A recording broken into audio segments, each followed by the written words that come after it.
Assalamualaikum warahmatullahi wabarakatuh. Apa kabar teman-teman semuanya? Saya doakan semoga kita semua ada dalam keadaan yang sehat walafiat. Amin ya Allah ya rabbal alamin. Di video kita kali ini kita akan melanjutkan materi mengenai akuntansi syariah dan subbab pada pertemuan kali ini yaitu mengenai Islam dan syariat Islam.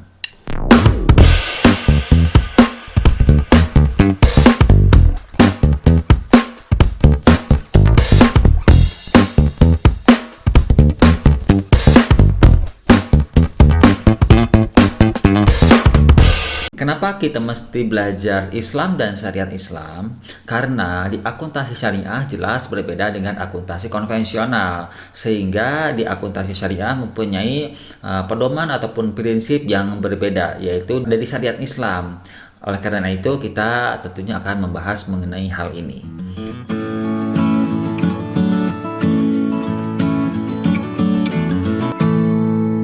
Oke, kita langsung saja ke materinya ya, teman-teman semuanya. Nah, Islam dan syariat Islam. Apa itu Islam? Nah, menurut bahasa, Islam artinya tunduk dan patuh.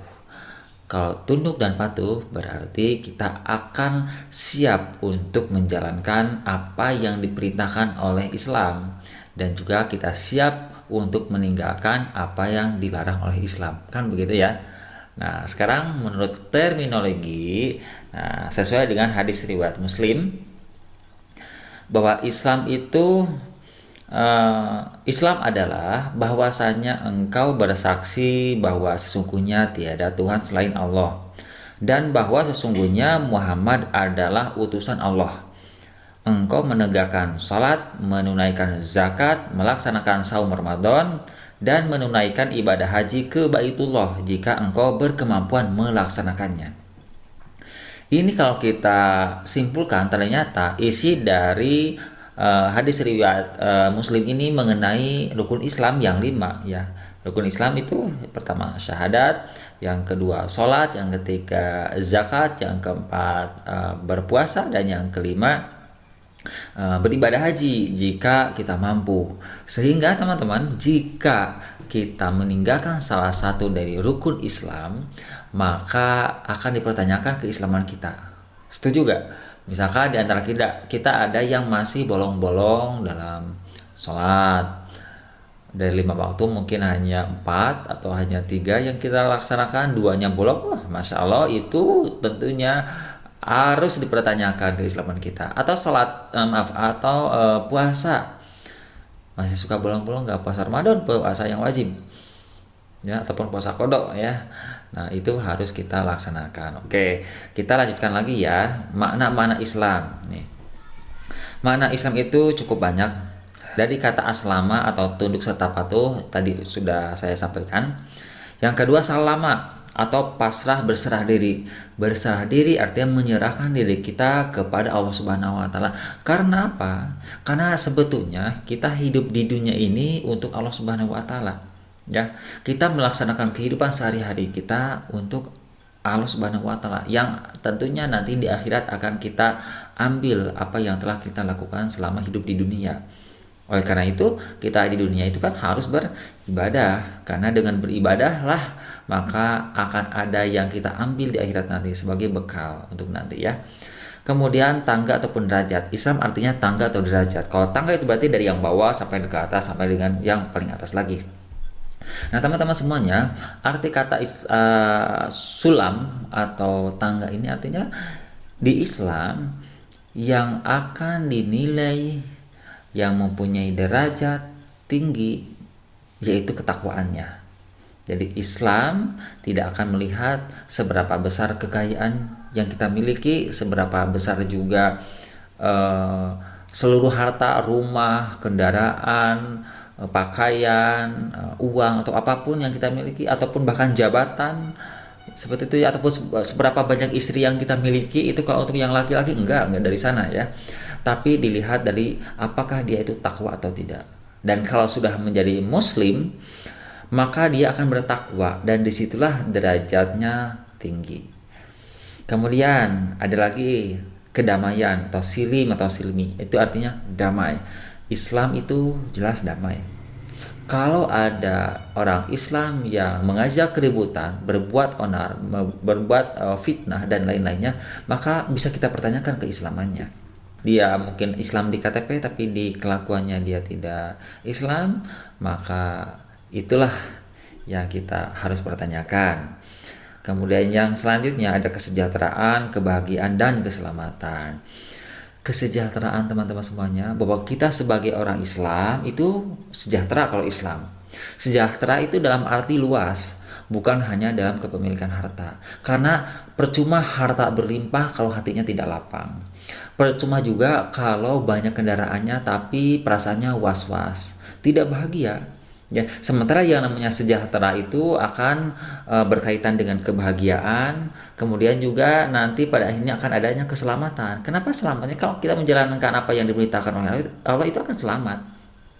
Selamatnya itu bukan hanya di dunia, tapi selamat juga di akhirat. Nah, yang kita lakukan sehari-hari harus bisa melaksanakan keselamatan di dunia baru ke akhirat. Selamatkanlah diri kita, ini memang wajib untuk menyelamatkan diri kita ya, sebelum orang lain kita dulu ya. Ku anfusakum ahlikum naro. Jangankan keluarga, diri kita sendiri yang harus diutamakan, baru ke keluarga, baru ke masyarakat, ke yang lain-lainnya gitu ya. Itu memang jelas sudah ada dari sananya ya, dari firman Allahnya. Nah sekarang manusia, teman-teman, kita harus kenali manusia itu apa ya.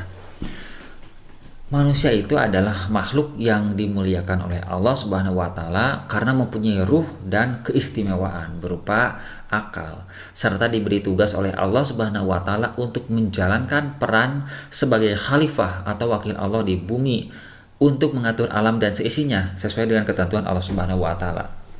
Manusia itu memang benar-benar makhluk yang paling mulia karena diberi akal, dan akal itu kita gunakan untuk berpikir. Dalam kehidupan sehari-hari akal kita gunakan. Kenapa? Karena kalau dengan akal maka kita akan mampu menganalisis mana yang hak, mana yang batil. Oleh karena itu, karena kita mempunyai akal, maka Allah Subhanahu wa taala itu sudah menugaskan kepada kita sebagai khalifah. Khalifah itu sebagai pemimpin. Pemimpin untuk siapa? Pemimpin untuk diri kita dan pemimpin untuk yang lain-lainnya. Sehingga kita akan mempunyai tanggung jawab yang besar untuk melaksanakan hidup kita. Ya, kita tidak mungkin berbuat onar, ya, kita tidak mungkin berbuat kejahatan untuk sesama makhluk Allah Subhanahu wa taala, tidak hanya manusia, tapi alam dan hewan dan makhluk Allah yang lainnya, itu semua akan kita jaga karena kita yang akan memimpinnya. Jadi sungguh luar biasa. Bayangkan kalau kita tidak dikasih akal oleh Allah Subhanahu wa taala, kita tidak akan berpikir, tidak mampu menganalisis apapun. Sementara kehidupan kita sehari-hari semuanya diatur oleh Islam. Ya. Dan akal kita digunakan. Karena jika tidak ada dalam Al-Qur'an dan hadis, maka akal kita harus digunakan. Gitu ya. Yang tentunya berpedoman kepada Al-Qur'an dan Al-Hadis. Baik, selain itu manusia itu adalah makhluk yang lemah, bodoh, dan fakir. Nih teman-teman, manusia itu makhluk yang lemah. Ada gak sih di antara kita orang yang merasa paling kuat, merasa jagoan, merasa mampu mengalahkan orang lain? Ada ya? Mungkin banyak di antara yang seperti itu. Tapi apakah dia benar-benar kekal kekuatannya, kekayaannya, ataupun kekuasaannya? Enggak. Kita ini orang yang lemah. Oleh Allah Subhanahu wa taala dikasih sakit saja kita sudah perasaannya itu sudah wah luar biasa, nggak bisa apa-apa ya. Perasaan kita itu langsung kembali kepada Allah. Ya Allah sembuhkanlah, ya Allah sembuhkanlah. Itu menandakan bahwa kita ini orang yang sangat lemah. Apalagi kalau kita dicabut nyawa, sudah tidak bisa ngapa-ngapain lagi. Allah Subhanahu wa taala yang Maha berkuasa. Kita ini bahkan orang bodoh. Makanya sebagai manusia jangan merasa paling pintar, karena tidak ada yang paling pintar di dunia ini. Ya, yang ada kita harus belajar dan belajar. Karena asalnya manusia itu adalah bodoh. Ya, sehingga supaya tidak bodoh maka kita harus banyak belajar. Oleh karena itu Islam memerintahkan kita untuk selalu talabul ilmu, ya, untuk selalu mencari ilmu. Kemudian kita juga orang yang fakir. Fakir itu definisinya luar biasa, sangat mengkhawatirkan gitu ya. Hanya mampu untuk melaksanakan kehidupan hari ini. Nanti kita gak tahu bisa hidup atau tidak. Ya. Karena kita ini orang fakir, maka tidak ada kekayaan yang kekal bagi kita. Allah Subhanahu wa taala memberikan kekayaan kepada kita itu hanya sebentar, hanya sesaat. Dan itu semuanya adalah titipan. Kalau kita merasa orang kaya, kalau kita ini merasa orang yang memiliki banyak hal, maka itu semuanya adalah salah. Karena semuanya adalah milik Allah Subhanahu wa taala. Kita kapanpun akan diambil oleh Allah Subhanahu wa taala harta kekayaannya, itu bisa saja. Sehingga kita pikirkan dari sekarang bahwa apa yang kita miliki semuanya adalah titipan. Termasuk orang tua kita semuanya adalah titipan dari Allah Subhanahu wa taala. Ya, jadi harus memahami hal tersebut. Oke. Teman-teman semuanya, apa sih Islam gitu ya? Nah, Islam itu adalah sebuah pedoman hidup dan berkehidupan yang dikeluarkan langsung oleh Allah Subhanahu wa taala, pencipta, pemilik, pemelihara dan penguasa tunggal alam semesta, agar manusia tunduk, patuh dan pasrah kepada ketentuannya, agar dapat meraih derajat kehidupan lebih tinggi, yaitu kedamaian, kesejahteraan dan keselamatan baik di dunia maupun di akhirat.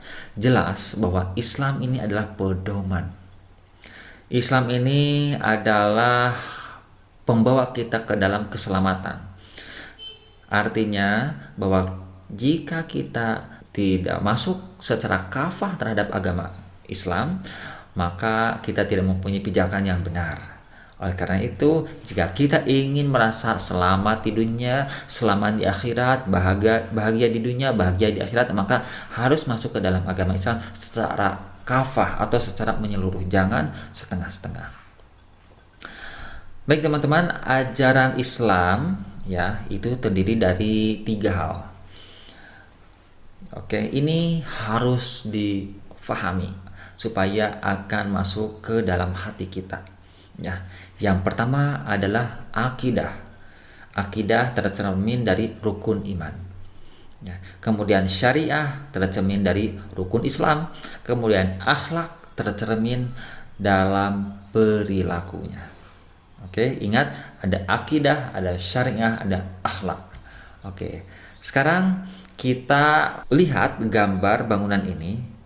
Ini kita gambarkan pada posisinya masing-masing antara akidah, syariah, dan akhlak. Nah, teman-teman semuanya, lihat bahwa akidah cerminan dari rukun iman, ya, artinya kepercayaan yang terpatri dalam diri kita sendiri.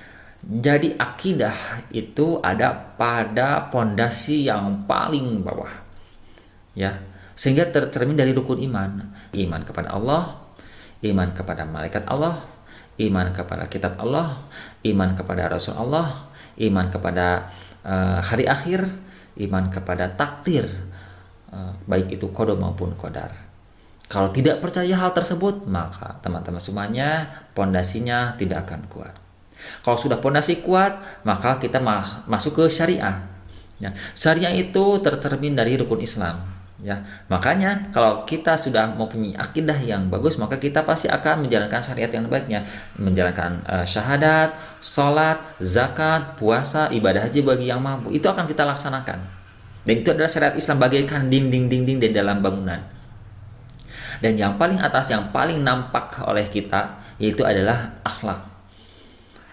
Ya, akhlak itu akan mencerminkan kondisi pondasi kita kuat atau tidak, syariat kita dijalankan atau tidak, maka akan tercermin dari akhlak. Ya, akhlak kita akan baik jika kita percaya terhadap Allah, karena Allah akan melihat kita, dan kita akan melakukan perbuatan sehari-hari syariat Islam itu dengan baik, maka akan tercermin dari akhlak kita. Kalau akhlak kita tidak baik, maka ya teman-teman bisa mendefinisikan sendiri, berarti ada sesuatu hal yang kurang, yang ganjal, baik itu di syariat maupun di akidah.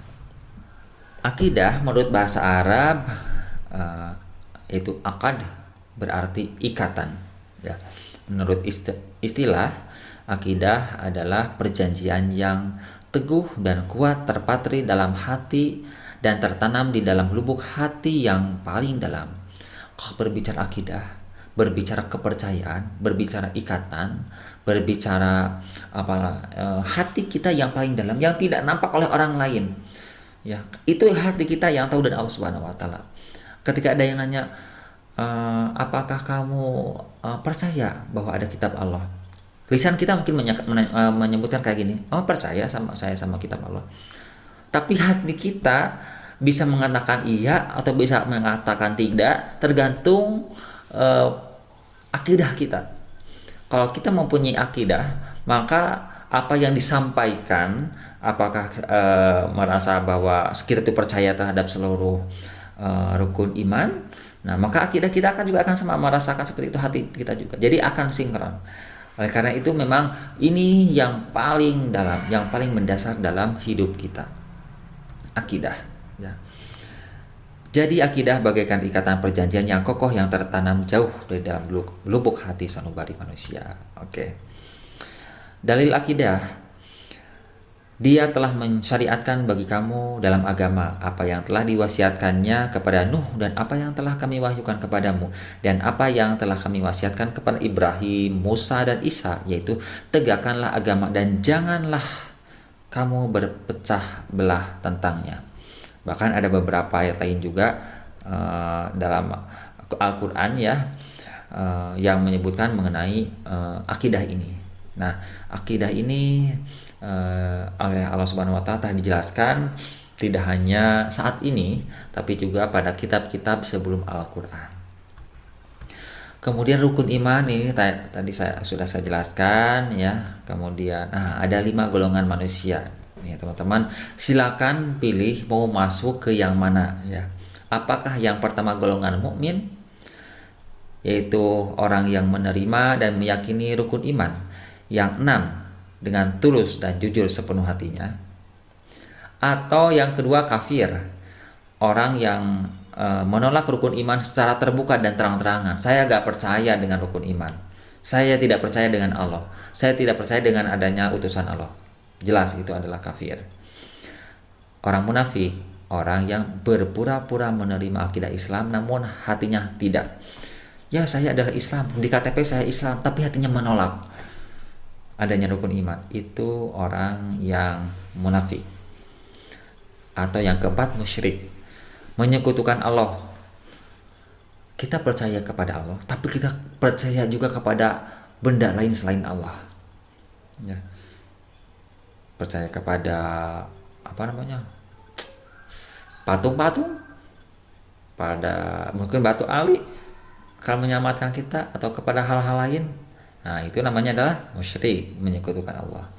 Kemudian murtad, ini yang semulanya muslim menjadi kafir. Itu namanya murtad. Silakan teman-teman pilih di antara 5 ini. Tidak ada yang melarang, silakan pilih salah satunya. Saya pun tidak akan melarang, silakan pilih salah satunya ya. Cuman kalau yang mempunyai akal sehat dan ingin selamat pasti memilihnya mukmin. Itu aja dari saya ya. Oke, teman-teman, sekarang syariah. Ya. Menurut bahasa Arab, jalan yang ditempuh atau garis yang seharusnya dilalui. Sementara kalau menurut terminologi, pokok-pokok aturan hukum yang digariskan oleh Allah Subhanahu wa taala untuk dipatuhi dan dilalui oleh seorang muslim dalam menjalankan segala aktivitas hidupnya ataupun ibadah di dunia. Itu namanya syariat. Kalau kita simpulkan, syariat ini adalah hukum yang telah ditetapkan oleh Islam. Hukumnya. Jadi kalau kita mau berbicara syariat ataupun akuntansi syariat, berarti akuntansi yang sesuai dengan hukum Islam ya. Karena nanti dalam berbisnis, apakah kita ini menjalankan bisnis dalam jalan yang sesuai dengan Islam atau tidak? Apakah bertransaksi sesuai dengan syariat Islam atau tidak? Nah, kalau sesuai dengan syariat Islam, berarti transaksi itu sudah benar. Dan akuntansinya akan mencatat transaksi tersebut, tidak akan mencatat transaksi yang tidak sesuai dengan syariat Islam. Begitu. Nah, teman-teman, kita bahas ini dulu ya, kaidah fikih nih. Hukum asal ibadah mahdhoh atau ibadah kita dengan Allah adalah segala sesuatu dilarang untuk dikerjakan kecuali yang dibolehkan dalam Al-Quran yang telah dicontohkan oleh Nabi Muhammad melalui as-sunnah ataupun hadis. Teman-teman, dalam ibadah dengan Allah, ibadah mahdoh, semuanya dilarang. Tidak boleh ada ibadah apapun, tidak boleh ada ibadah apapun, sekali lagi ya, kecuali yang diperintahkan Allah dan dicontohkan oleh Nabi Muhammad. Itu hukum asalnya dari ibadah mahdoh. Kalau ibadah muamalah, ibadah dengan sesama manusia, sesama makhluk, adalah segala sesuatu itu dibolehkan kecuali ada larangan dalam Al-Quran ataupun as-sunnah. Jadi berbeda kalau ibadah muamalah, ibadah ghair mahdoh ini semuanya silakan laksanakan apapun, karena kebaikan itu adalah ibadah. Menolong orang lain ibadah, ya. Kemudian belajar ibadah, ya. Kemudian juga berbakti kepada orang tua itu adalah ibadah. Bersedekah, zakat, infak itu semuanya adalah ibadah. Silakan semuanya lakukan, kecuali kalau ada larangan dalam Al-Quran dan As-Sunnah. Jadi seperti itu teman-teman ya. Silakan untuk difahami. Aturan ibadah muamalah itu nih ada hukum keluarga, privat, pidana, perundang-undangan, hukum internasional, hukum ekonomi dan keuangan. Ini jenis hukumnya tidak akan saya jelaskan di sini ya teman-teman. Nah, kemudian yang ketiga adalah akhlak. Akhlak sering juga disebut sebagai ihsan, dari kata hasan yang berarti baik. Ihsan adalah engkau beribadah kepada Tuhanmu seolah-olah engkau melihatnya sendiri. Kalaupun engkau tidak melihatnya, maka ia melihatmu. Masya Allah. Ini teman-teman, kalau berbicara mengenai akhlak, ini luar biasa. Akhlak ini, kalau kita melakukan sesuatu hal, maka ingatlah bahwa kita itu seolah-olah berhadapan dengan Allah. Jadi Allah itu melihat kita. Allah itu melihat kita. Kita mau ke kampus, mau ke sekolah, Allah melihat kita. Dan rasakan bahwa Allah itu melihat kita. Sehingga kita tidak akan berbuat perbuatan-perbuatan yang dilarang, yang tercela. Berbuat jahat kepada orang lain, menghina orang lain, berbicara apa yang tidak seharusnya kita bicarakan, melangkah apa yang seharusnya tidak kita langkahkan, itu akan tidak kita lakukan karena merasa bahwa di dalam hati kita itu Allah melihat kita. Allah selalu melihat kita. Jadi apapun yang kita lakukan, kita akan berhati-hati dan tidak akan melakukan sesuatu hal yang dilarang oleh Islam. Seperti itu. Karena merasa bahwa Allah melihat kita. Oke? Nah, kalaupun kita tidak mempunyai perasaan itu, jadi hati kita itu benar-benar kotor, benar-benar sulit untuk menerima hal tersebut. Jadi susah merasakan bahwa Allah itu melihat kita. Ingat, kalaupun tidak ada perasaan itu, Allah itu tetap melihat kita. Jadi kalaupun kita tidak merasa bahwa Allah melihat kita, misalkan ya udahlah, saya tidak ada perasaan Allah melihat kita, maka kita mencuri, maka kita berbuat jelek kepada orang lain, kita memfitnah orang lain, maka tetap saja Allah itu melihat kita dan akan dicatat seluruh perbuatan kita di dunia. Nah, sementara kalau yang mempunyai akhlak, dia ihsan, dia akan berbuat baik. Jadi apapun yang dilakukan itu akan berbuat baik. Itu cerminan dari akidah dan dari syariah yang telah bagus. Akhlak ini, ya teman-teman, akan mengatur hubungan antara manusia dengan Allah Subhanahu wa taala dan Rasulnya. Ya. Allah Subhanahu wa taala oleh mata kita mungkin tidak terlihat, tapi oleh batin kita nampak sekali, terasa. Rasulullah SAW itu telah wafat, tapi sampai saat ini kita akan masih merasakan merasakan bahwa Rasulullah SAW itu selalu membimbing kita dengan hadisnya, ya. Dan kita akan merasakan ada hubungan di antaranya, gitu ya. Akan seperti itu, dan akan ada kenyamanan kalau kita senantiasa menjalankan apa yang dijalankan oleh Nabi Muhammad, ya.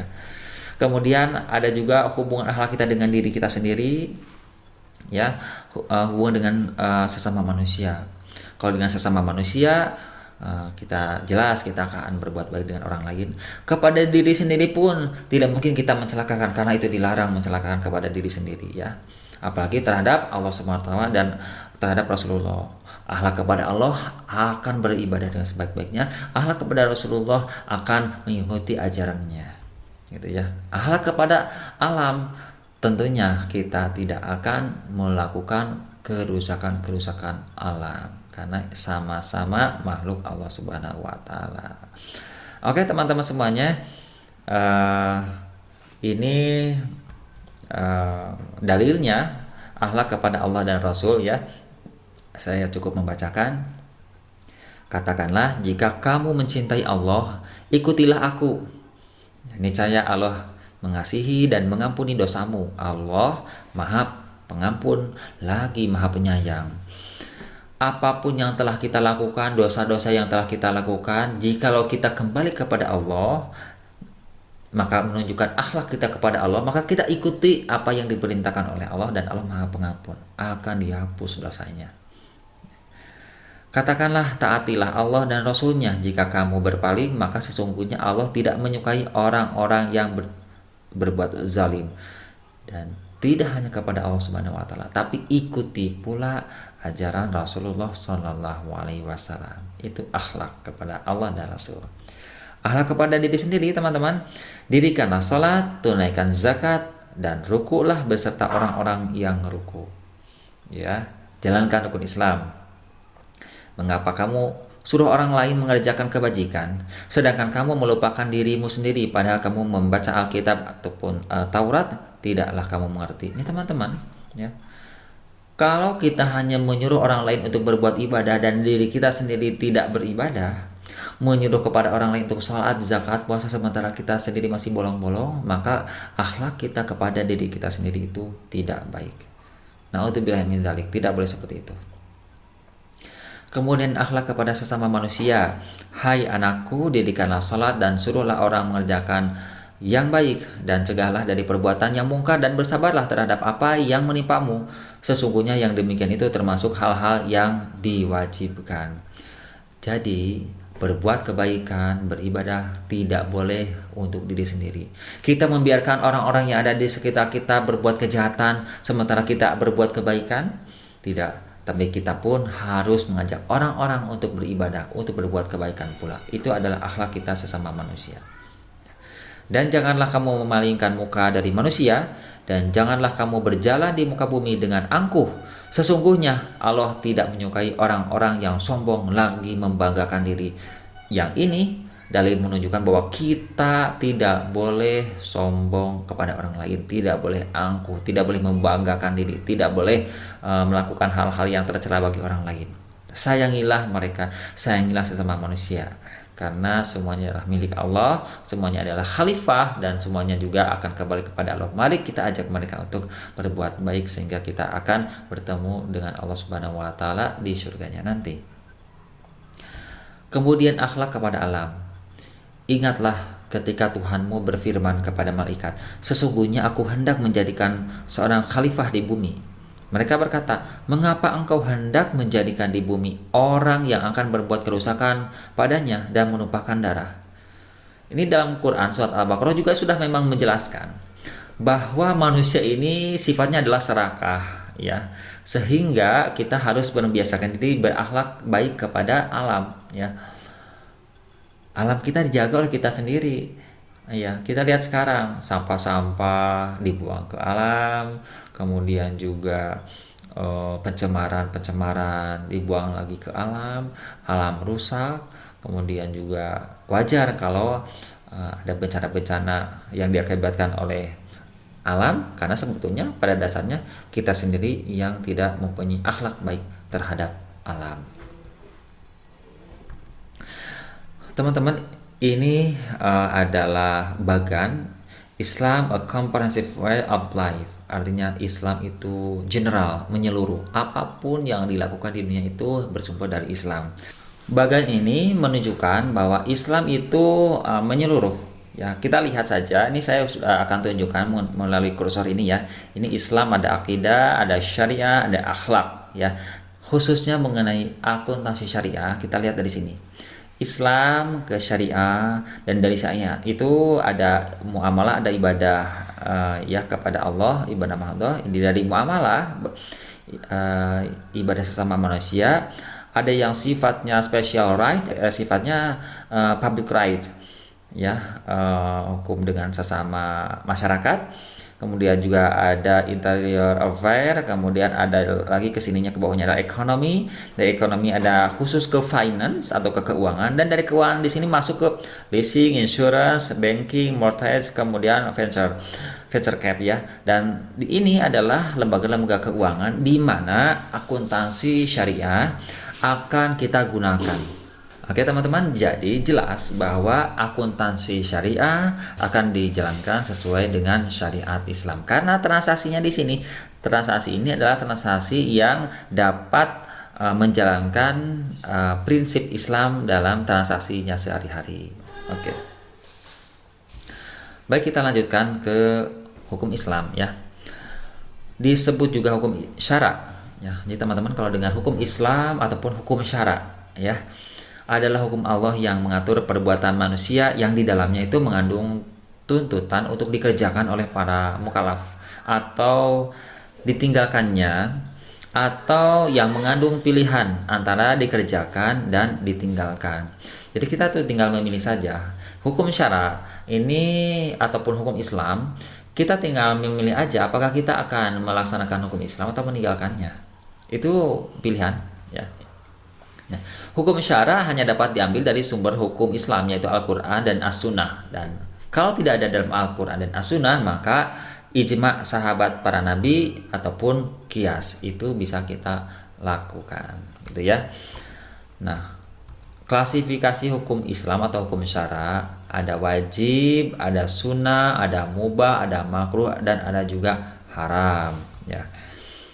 Sasaran hukum Islam itu mensucikan jiwa agar manusia menjadi sumber kebaikan, kemudian menegakkan keadilan dalam masyarakat, kemudian mewujudkan kemaslahatan atau kesejahteraan manusia yang merupakan tujuan dari hukum Islam atau maqasidus syariah, yang meliputi pemeliharaan terhadap agama, jiwa, harta, akal, dan keturunan. Jadi teman-teman semua, jika kita ingin menjalankan syariat Islam, hukum Islam, maka apapun yang kita lakukan di dunia ini harus mempunyai kemampuan untuk memelihara kelima hal ini sesuai dengan maqasidus syariah, yaitu memelihara agama kita.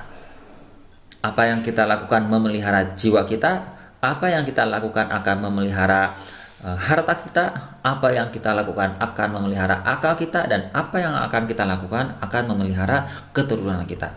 Baik, kita akan lihatkan di bagian seperti ini. Ini bagian dari maqasidus syariah ya. Memelihara harta, akal, keturunan, jiwa, dan agama ya.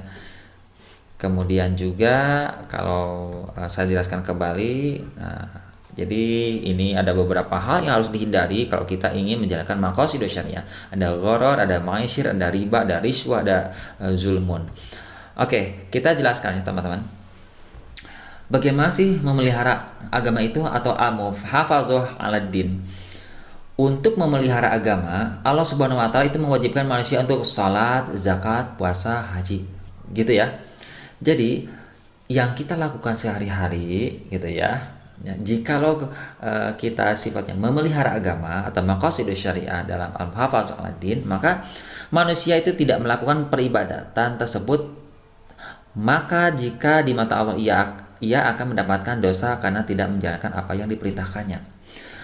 Sehingga dalam kehidupan sehari-hari kita itu memang wajib untuk melaksanakan sholat, zakat, puasa, dan haji, karena itu adalah bagian dari pemeliharaan keagamaan. Kemudian yang keduanya memelihara jiwa, al-muhafadzah 'alan nafs ya. Memelihara jiwa ialah memelihara hak untuk hidup secara terhormat agar manusia terhindar dari pembunuhan, penganiayaan baik fisik maupun psikis, fitnah, caci maki, dan perbuatan lainnya. Jadi dalam kehidupan sehari-hari kita sama sekali tidak boleh untuk melakukan kekerasan, karena jiwa kita harus kita pelihara.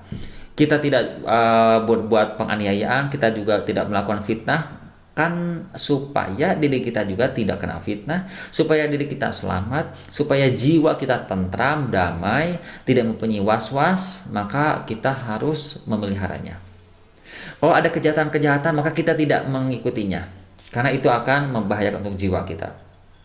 Kalaupun ada bencana-bencana, maka kita tidak boleh untuk ikut atau mendekati bencana tersebut, karena itu dilarang. Karena itu sama saja dengan tidak memelihara jiwa kita. Apalagi berkaitan dengan hati kita. Ya. Jauhi hal-hal yang musyrik, jauhi perbuatan-perbuatan yang akan menyekutukan Allah Subhanahu wa taala, seperti itu ya. Oke teman-teman, kemudian memelihara akal, al-muhafazah 'alal aql. Menjaga akal bertujuan agar tidak terkena kerusakan yang dapat mengakibatkan seseorang menjadi tak berguna lagi di masyarakat sehingga dapat menjadi sumber keburukan. Jikalau kita berbuat yang yang tidak memberikan peningkatan kemampuan ilmu pengetahuan, maka sama saja kita tidak memelihara akal. Maka tidak harus sekolah, kita harus ikut pengajian, kita juga harus banyak membaca, begitu kan, baik itu membaca Al-Quran maupun membaca buku-buku yang bermanfaat, karena supaya kita tidak bodoh. Kalau orang bodoh itu tidak baik menurut Islam.